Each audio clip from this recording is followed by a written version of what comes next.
Okay, hello everybody. Today is Thursday, October 8th, and I have two videos. I'm going to make Trader Jim's video separate than mine because I want to show you a few things.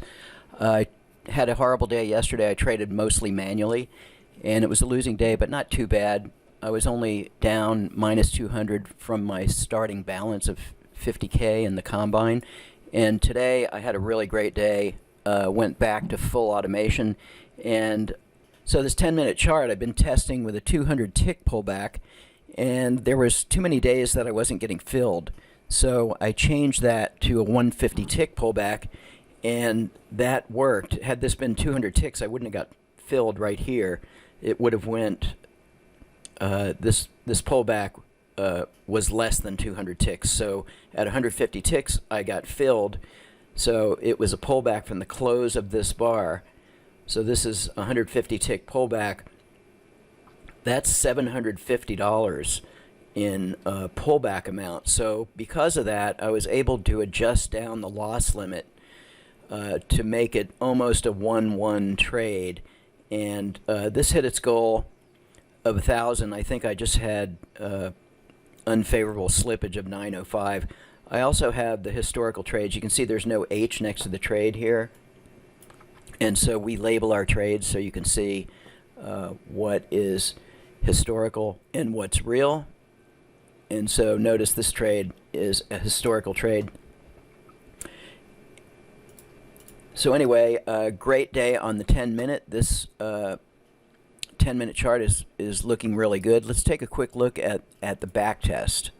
So just a word of caution, the back test isn't completely accurate, but all but a couple of the trades could have actually happened, and if you scroll back on the chart you can kind of see that, but it's 90% profitable with a 3.93 profit factor, and not really a large drawdown here, all things considered. And so really good numbers on this, and looking back on the chart you can see that most of the trades were possible. Okay, I also traded a 100 tick line break chart, and this is a limit order with a 32 tick pullback, and notice my order cancel bars here. Your order cancel bars should always match your reversal look back.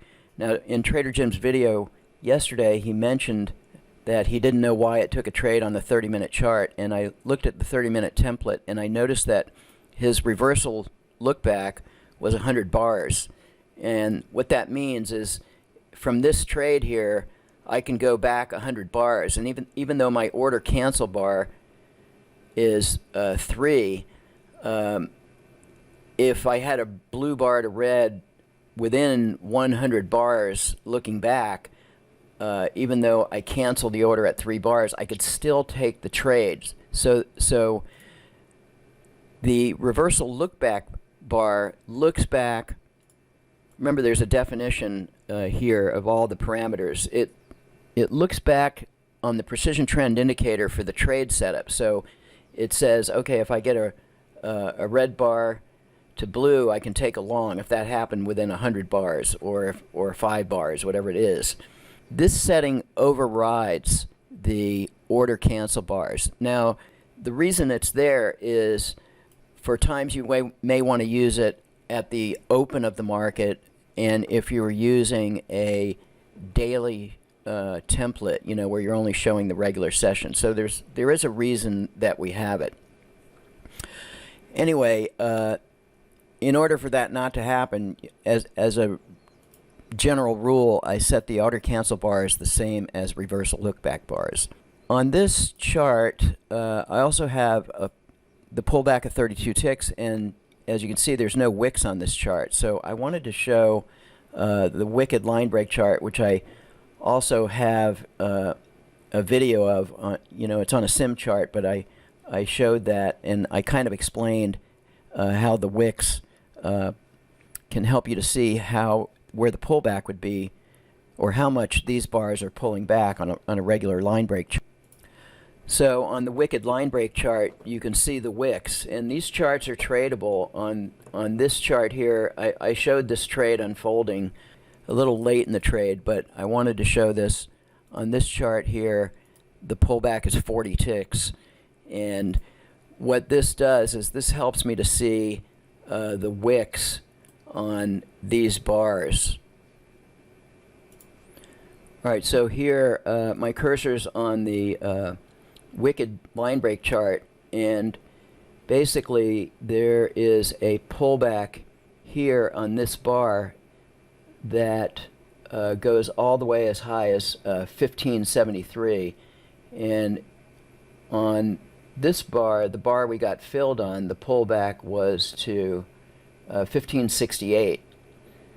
So that's why on this chart here there's no tail, but the pullback is way up here in space, but price actually did pull back up to here. Now the wicked line break chart can help you to see where the pullbacks are on the regular line break chart. Now I prefer the regular line break chart because if I want to trail by a bar, the regular line break chart is going to get you out here, whereas on the wicked line break chart it's going to be the high of the wick.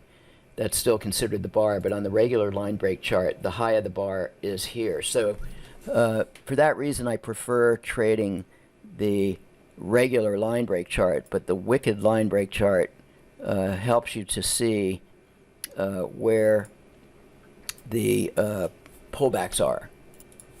Because I just wanted to have a little more support and resistance discussion. I'm trying to make my own little system here, and what I've noticed is that the highs and lows of the session are like really important. They are always key levels, and the highs and lows of the week and even the monthly highs and lows. This is the high of the last day of the month is what this line is here. So on this chart, most of these lines are the highs and lows of either the Globex session or the regular session. Price and volume is respecting these levels greatly. So yesterday's high was right here, and that matches the high of a couple of days ago. It was actually the last day of the month right here. And this purple line was the high of 3 days ago. And this acted as support for today, as did the point of control, the most volume from yesterday. That's where the market dipped down really low right here. And this is the BWT volume reversal indicator, and that set off a signal here. What that means is the down volume was greater than the up volume, but the bar closed above its midway point. Okay, that's all for this video. Trader Jim's video, separate video for today. Okay, today is Thursday, October 8th, and it's 1:57 p.m. It's a little late in the trade here, but I wanted you guys to see this. This is a wicked line break chart, which is line breaks with tails on it. And on this chart, I have a 40-tick pullback. This is traded in Sim, which is okay. And it, as you can see, it just hit its first target, which is 60 ticks. And then the second target is 100 ticks, and I have a goal of 750 on here. So it hit its first target, and it just needs to get down to 502.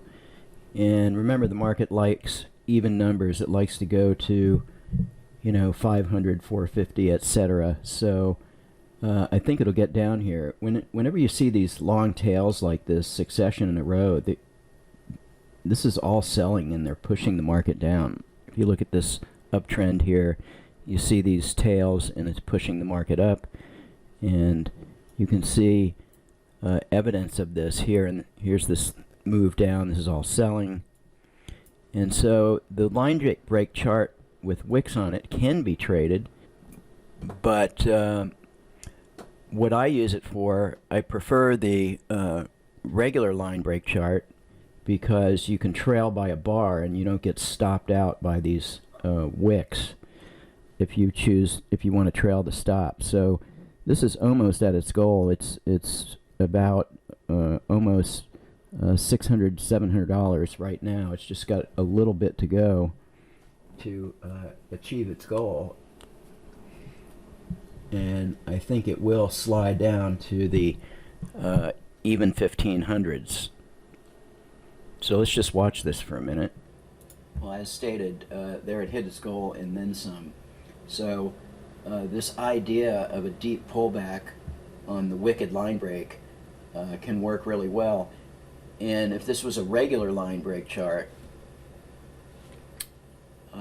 this would have pulled back. So here we have a regular, the equivalent line break without the wicks. So here I have the global cursor on the chart, and you can see the pullback. The fill was up here, and so on this chart you would have got filled here on the regular line break chart. Even though you can't see the wicks on the regular line break chart, price did come up to this level and you would have got filled. And so, for example, if you were trailing by a bar, at some point you would get out at the high of the bar here. So that's what I use the wicked line breaks for, more or less, to trade the regular line break chart. But you could trade these charts. They actually look pretty good in a lot of instances and allow you to see where the market's pulling back. So notice I said the market loves round numbers. It came right to 1501, and that's where it bounced.